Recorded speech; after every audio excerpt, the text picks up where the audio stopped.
శ్రీనివాస్ రెడ్డి గారు సేమ్ టైంలో టీడీపీ జనసేన పొత్తు సరే పొత్తు కొంత ఓట్ల బదలాయింపు అవుతుంది, ఓట్ ట్రాన్స్ఫర్ అవుతుంది రకరకాల, ఎందుకంటే ఇప్పటికే గ్రౌండ్లోకి వెళ్ళారు, అది వేరు. కానీ ముచ్చటగా మూడో పార్టీ బీజేపీతో కలిస్తే మీ పని గోవిందా అన్న ఒక కామెంట్స్ కూడా వస్తున్నాయి.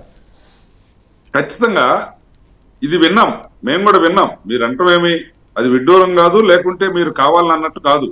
ఇది గతంలో ఈ రాష్ట్రానికి జరిగినటువంటి అనేక అంశాలు చర్చించినప్పుడు కేంద్ర ప్రభుత్వం యొక్క వైఖరి లేదా ఈ పరిపాలనలో జగన్మోహన్ రెడ్డి ఈ రకమైనటువంటి అరాచకాలు దుర్మార్గాలు చేస్తూ ఉన్నప్పుడు కంట్రోల్ చేయటంలో కేంద్ర ప్రభుత్వం యొక్క వైఖరి వీటన్నిటినీ మనసులో పెట్టుకున్నటువంటి చాలా మంది మాట్లాడిన మాట వాస్తవం, ఆ భావన వ్యక్తీకరించిన మాట వాస్తవం. అయితే అదే సందర్భంలో కేంద్ర రాష్ట్ర ప్రభుత్వాల మధ్య ఉండేటువంటి సంబంధాల విషయంలో కానివ్వండి,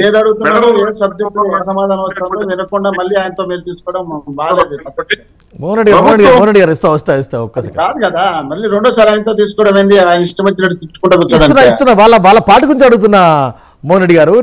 వాళ్ళ పార్టీ గురించి మాట్లాడేది మోహన్ రెడ్డి గారు కాదండి, వారి పార్టీ గురించి మాట్లాడగలరు కదా, మిమ్మల్ని కాదు కదా. ప్లీజ్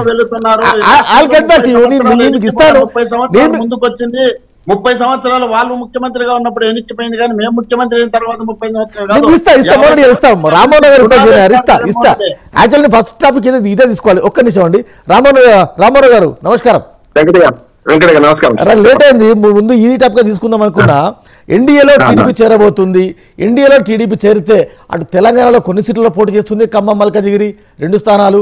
అదేవిధంగా టీడీపీ కనుక ఎన్డీఏలో చేరితే 3 పార్టీలు ఏపీలో అంటే టీడీపీ ఎన్డీఏలోకి చేరితే దాని పర్యవసానాలు ఎలా ఉంటాయి అంటే ఏం చెప్తారు ఏపీ తెలంగాణ? ఖచ్చితంగా వెంకట గారు, మీకు ప్యానల్ లో పెద్దలకు నమస్కారం. ఆలస్యాన్ని క్షమించాలి. 2 విషయాలు మాట్లాడుకోవాలి. ఒకటేమో రెండు ఎన్నికలు ఒకే విధంగా ఉండవు. 2014 19, 19 24. అట్లాగే ఈ మొత్తం కూటమిలో చూసుకుంటే మీకు మోడీ గారు మొన్న వారి పార్టీ కార్యకర్తల సమావేశంలో ఒక మాట అన్నారు, అబ్కా బార్ 400 అనుకుంటూనే మనం ఇట్లా ప్రచారం చేస్తే లాభం లేదు అనుకుంటే, ఆయన చెప్పలే కానీ రాముని నమ్ముకుంటే లాభం లేదని ఆయనే చెప్పకనే చెప్పారు. చెప్పుకుంటే ఏమన్నారంటే, మనం మనదైన రీతిలో కార్యకర్తలందరూ మనకు ప్రజల్లోకి వెళ్ళాలి, అప్పుడు మాత్రమే 370 ఆర్టికల్ గురించి మాట్లాడడం లేదు, 370 సీట్స్ సొంతంగా రావాలి, 30 సీట్లు మిత్రపక్షాలతో రావాలంటారు.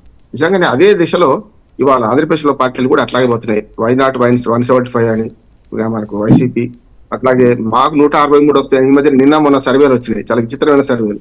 ఒకదానికి కొంత లేదు, 2 సర్వేలు, ఒకసారి తెలుగుదేశం పార్టీ అధికారంలో ఒక సర్వే, కాంగ్రెస్ మనకు వైసీపీ వస్తుందని ఒక సర్వే చెప్పింది. కనుక ఈ సర్వేల విశ్వసనీయత మీద కూడా పార్టీలకు అనుమానాలు ఉన్నాయి. తమకు అనుకూలంగా ఉన్న సర్వేలు వాడుకుంటున్నారు, అనుకూలం లేని సర్వేలు తిరస్కరిస్తున్నారు, అది వేరు. కానీ చివరిగా ఈ సర్వేలన్నీ ఎక్కడికి పోవాలి? ప్రజల దగ్గరికే కదా, ప్రజలే ఓట్లేయాలి కదా.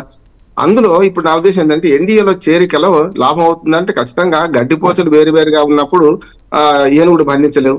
కనుక వీళ్ళ టార్గెట్ అంతా వైసీపీ, జగన్మోహన్ రెడ్డి గారు. కనుక తాళ్లు వేనుకుంటున్నారు, వేనుకోవాల్సిందే. ఎందుకంటే ప్రతిపక్షాల ఐక్యత ఎప్పుడు వస్తుంది? మధ్యన ఎన్నో